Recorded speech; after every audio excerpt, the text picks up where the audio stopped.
나의 바위 나의 구원이신 하느님, 내 머리의 생각과 내 입술의 말들이 주님 마음에 들게 하소서. 아멘.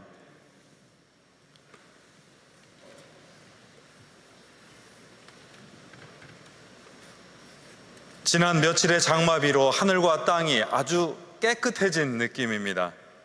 어제와 오늘 우리 눈앞에 트인 그 하늘의 청명한 빛깔이 참으로 시원하고 높습니다. 줄어들 듯 하면서도 줄지 않는 이 전염증의 확산에 염려하는 그 마음을 잠시라도 환하게 트이게 하는 아주 멋진 날씨입니다. 그런 탓인지 오늘 여러분의 모습도 참으로 화사하고 즐겁게만 보입니다. 그런데 잘 보이지 않는 곳에서는 이 장마비 때문에 생긴 피해도 적지 않다고 하여서 참으로 안타깝습니다. 내일부터 다시 비가 온다고 하니 잘 대비해서 더 큰 피해가 없었으면 좋겠습니다. 이 예배의 순간에 우리는 특별히 어려움을 겪고 있는 분들을 마음에 품고 그분들의 삶을 회복하는 하느님의 사랑과 은총을 함께 구합니다. 이처럼 우리의 삶은, 우리의 현실은 눈앞에 보이는 것들과 보이지 않는 것들이 언제나 섞여 있습니다.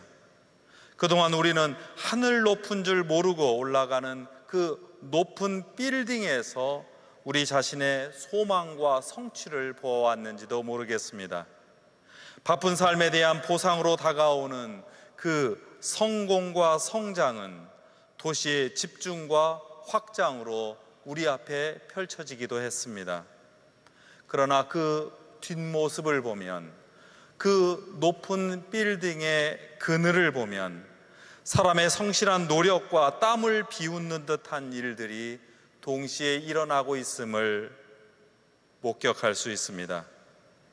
집값이 오르면 몇몇 사람에게는 재산이 느는 아주 기쁜 소식이 들는지 모르겠지만 더 많은 사람들에게는, 그리고 젊은 사람들에게는 절망감과 한탄으로 다가옵니다.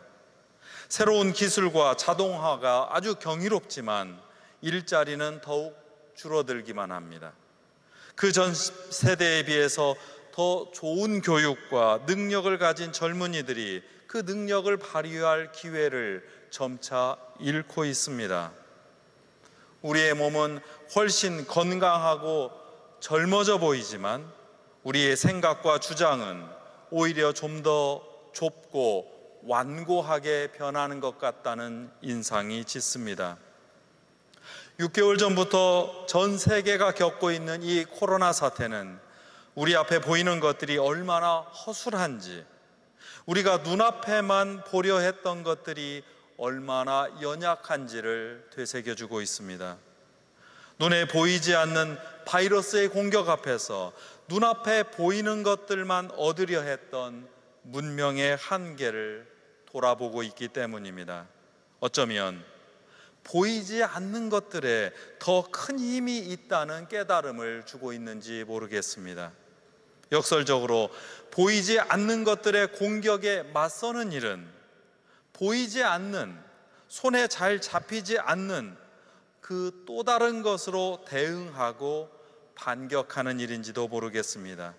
이 보이지 않는 반격이 우리는 신앙의 가치와 힘이라고 믿습니다. 오늘 우리가 읽은 성서 말씀은 모두 이러한 보이지 않는 신앙의 힘을 되새겨주고 있습니다.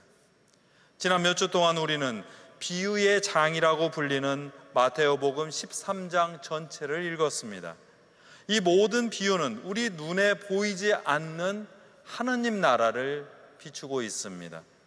이 비유들은 하느님 나라에 관한 우리의 생각과 상상을 좀 더 깊고 아주 넓게 펼쳐주고 있습니다.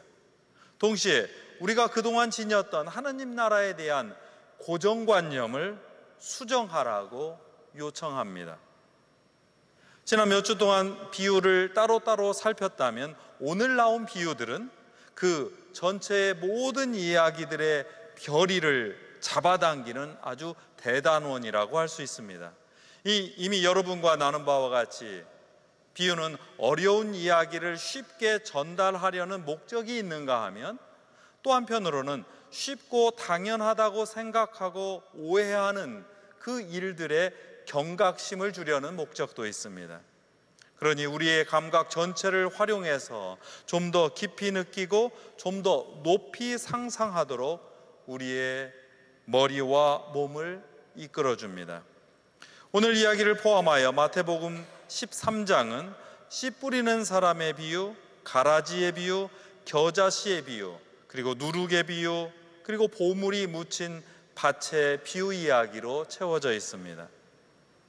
여기서 눈여겨봐야 할 것들이 있습니다. 첫째로, 하느님 나라를 주제로 한 비유에 공통점이 있다는 사실입니다. 씨는 땅에 뿌려집니다. 밀과 가라지는 그것이 어떻든지 간에 땅에서 자라납니다. 겨자씨는 아주 작더라도 흙에 묻혀서 거기로부터 자라납니다. 누룩은 무엇인가에 들어가서 바로 그때라야 비로소 작동하게 됩니다. 이처럼 밭은 이 모든 것이 작용하는 흙을 의미합니다. 그 뜻은 분명합니다. 하느님 나라는 저 천상에 덩그마니 존재하는 것이 아니라 오늘 비유 이야기처럼 흙과 땅이라고 하는 우리 삶과 현실에 들어가서 작동하고 움직이면서 드러난다는 사실입니다. 이처럼 하느님 나라는 이 땅과 세상에 아주 깊은 관련을 맺고 있습니다. 죽어서 간다는 저승이나 허공의 하늘과 하느님 나라를 먼저 연결짓지 말라는 부탁이기도 합니다. 하느님 나라는 이 땅에 뿌려져서 자라나고 부풀어 올라야 할, 바로 이 땅에서 여러분과 함께 여러분의 현실과 삶 속에서 일어나야 할 현실입니다. 성서에서 말하는 하느님 나라는 결코 저승과 허공에 존재하지 않습니다. 하느님 나라는 시작이 미약하여서 잘 보이지 않더라도, 흩날려서 잃는 씨앗이 많더라도, 가라지 때문에 생육과 성장이 좋지 않더라도 우리가 사는 이 땅과 현실에서 그 모든 역경을 이기고 기어이 수확을 내어서 큰 나무로 자라나고 빵처럼 부풀어 올라서 커지리라고 하는 바로 그 희망에 있습니다. 둘째로, 이 많은 수확과 큰 나무 그리고 부풀어 오른 커다란 빵 자체가 하느님 나라의 목적은 아니라는 사실을 기억해 주십시오. 목적은 제대로 쓰일 때만 의미가 있습니다. 우여곡절 끝에 얻은 많은 수확은 무엇보다도 배고픈 사람들을 먹이는 일에 사용되어야 합니다. 겨자씨에서 자라난 큰 나무는 그것이 어떻게 이루어지든 새들이 집을 짓고 사람이 쉴 그늘을 만들 때라야 의미가 있습니다. 밤사이에 커다랗게 부풀어 오른 빵은 아침에 허기를 달래고 하루를 심차게 시작하는 소중한 양식이어야 합니다. 그것들을 내 것으로만 움켜쥐고 있다가 그 쓸모가 다하지 못한다면 아무런 의미도 없다는 말이지요. 그러니 하느님 나라는 누군가를 풍요롭게 먹이고 사람을 품어서 그들이 쉬며 사랑을 나누게 하는 일입니다.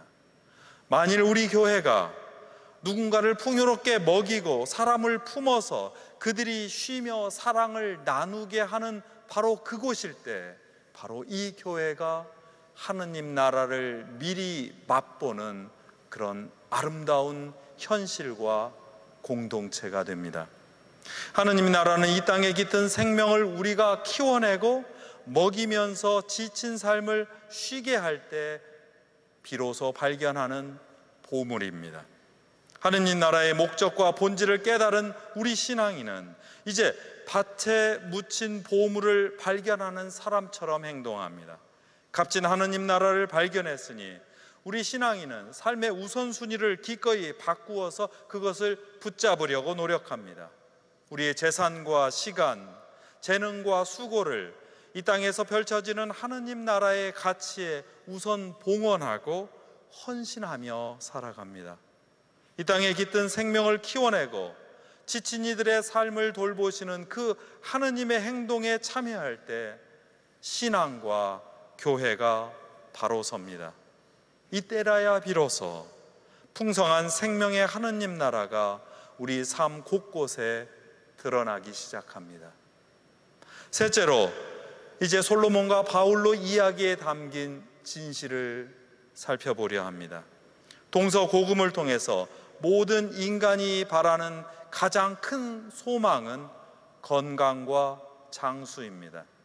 오늘 읽은 구약성서의 말씀에서도 많은 사람들이 원하는 것이 그 건강과 장수라고 하는 사실이 드러나 있습니다. 그런데 솔로몬은 하느님께 기도하면서 그것을 바라지 않습니다.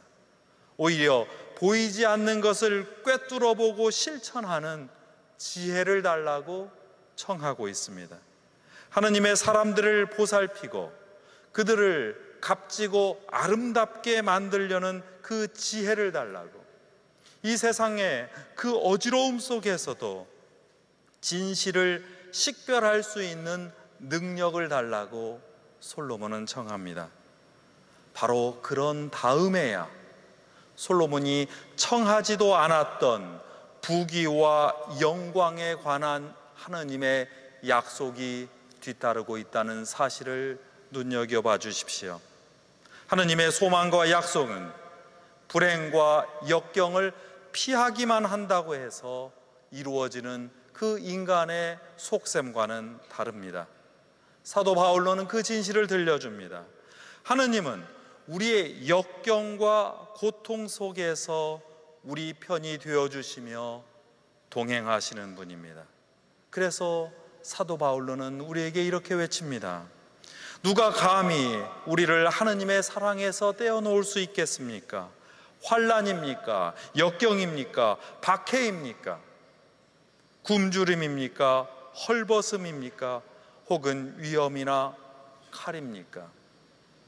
이 말은 뒤집어 보면 우리 신앙인의 삶이 그저 편안한 삶과 위로의 삶으로 다 모든 것이 펼쳐져 있는 것이 아니라 여전히 환난과 역경과 박해를 견디며 살아가는 삶의 연속이라는 사실을 드러냅니다. 사도 바울은 다시 이렇게 외칩니다. 우리는 우리를 사랑하시는 그분의 도움으로 이 모든 시련을 이겨내고도 남습니다. 이것이 우리의 신앙 고백입니다.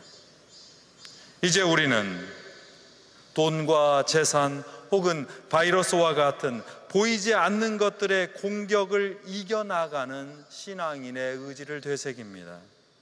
역시 우리는 보이지 않는 하느님의 힘에 의지하고 그 신앙의 가치를 통하여서 이제 우리를 엄습하는 온갖 박해를 반격하며 우리의 승리를 진전해 나갑니다. 신앙인은 잘 보이지 않는 곳에서 펼쳐지는 오히려 성공의 그늘 속에서 굶주리고 힘들어하는 바로 그 안에서 누군가를 발견하고 바로 그 안에서 펼쳐지는 하느님 나라에 관한 신뢰와 희망을 가지고 우리 동료 신앙인들과 함께 걷는 사람들입니다. 이를 위해서 우리는 우리 자신의 주장이 아니라 하느님께서 주시는 지혜와 식별력을 함께 구하며 나가는 사람입니다. 우리는 이 하느님 나라의 소망을 통해서 다른 사람의 생명을 먹이고 품는 그 목적과 사명으로 이 자리에 모여 있습니다.